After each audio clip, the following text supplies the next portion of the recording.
Hi again, this is Mike, the philosopher engineer. We're still in this crisis mode. The coronavirus isn't gone. It's disrupted our homes, disrupted our work in huge ways. And recently I talked about trying to move from the reactive part of the crisis to maybe a proactive part of the crisis. Many people may be working remotely from home under self-quarantine. And in businesses, there's so many logistics to be resolved. There's changes in the strategy. There's adjustments for customers or clients. Things have to be canceled. Other things have to be scheduled. So I empathize with all of you. All of us are having a disruption, and it's pretty terrible.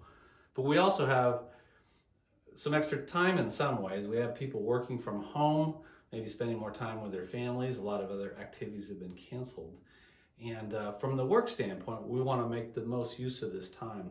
So once we address all the essential things, I want to share just a few ideas on the proactive side. Be creative and to use some of this time to improve the company, to be prepared for better performance when you get back. So I want to share a couple of books. For starters, we can do quite a few things. The first one that I think will have the best, almost the most immediate impact in your company, and it should be probably required reading, is by Patrick Lencioni. I think he has a lot of wonderful guidance that is immediately applicable to your work situation. Death by Meeting is fabulous, and it really identifies the problems with meetings that aren't done well and the solutions and how to do them well. This can have an immediate impact in your organization. And I recommend not just to read the book, but to kind of treat it like a book club. So spend some time recommending your team, read this and discuss it and then apply it. And when you come back to work in a month or 2 months or however long that takes, you'll have a new skill set to be more efficient in how you work and teams and how you communicate, etc. So fantastic book. The other book I really recommend, the model I recommend, is the Scrum model. I went through this course with Jeff Sutherland. He's one of the founders of Scrum. It has a lot of similarities with Agile, but really, especially in the high technology companies, and when you're working on difficult projects that have a lot of unknowns, a lot of problems to solve, the Scrum approach is really wonderful. If you read it and discuss it and consider it, you can follow the entire model or just use some of the approaches or even the cadence that comes out of the Scrum model. I think it is an excellent way to really create a framework for good teamwork. I talk a lot about collaboration. Just the cadence of the meetings and the way it's structured in that model facilitate and encourage people to operate as really effective teams. And that will add to your performance in significant ways. So I highly recommend that. The next book you may have heard of is Emotional Intelligence 2.0. Emotional intelligence is hugely important for performance and interaction with other people. Especially for managers, I would say that it's probably a must read. I mean, this is really important stuff. These are skills that can be learned. There's a test that can be taken as well. But really for everybody, it may be something worth, reading, studying, and working as a book club. This could be kind of I don't want to call it a filler activity because that sounds like it's not valuable. I think it's something that could be very valuable. So I highly recommend Emotional Intelligence and to consider some of those insights about how to interact with people more effectively. That'll go well with the other tools. The last book for now, and there's plenty of great books. You'll notice a trend here with Patrick Lencioni.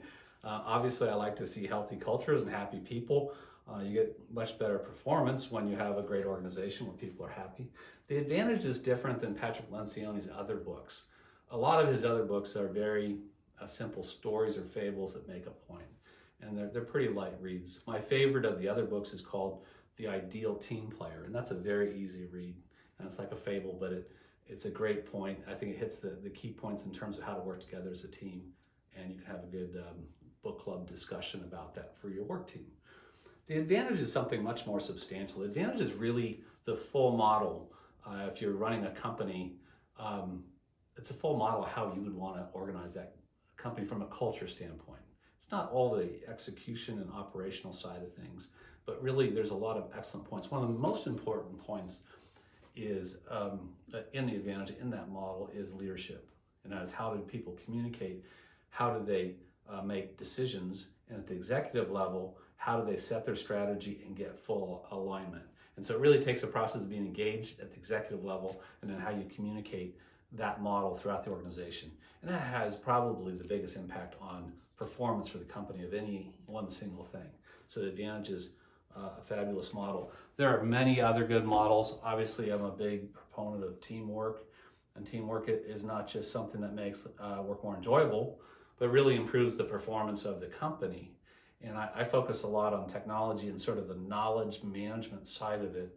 And when the teamwork is really intimate, is really integrated, and there's a lot of collaboration, you're really able to tap into the collective knowledge, and you can accomplish a lot more. I mean, it's not only enjoyable, but the performance is at a much higher level. And the Scrum model in particular, when you're dealing with difficult problems, helps you wrestle those down quickly.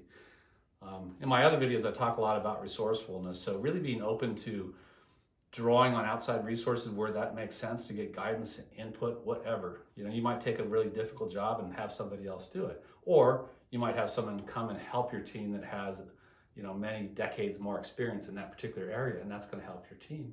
Or we can do a workshop, or you know, you can have someone more experienced come in and kind of do a workshop or training for your team so they increase their skill set. There's so many proactive things that can be done to improve the performance of your teams.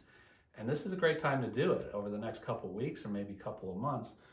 Some of these books, some of this training can make all the difference in the world. So I just want to share some of those thoughts, some specific examples, and I can share more in the future.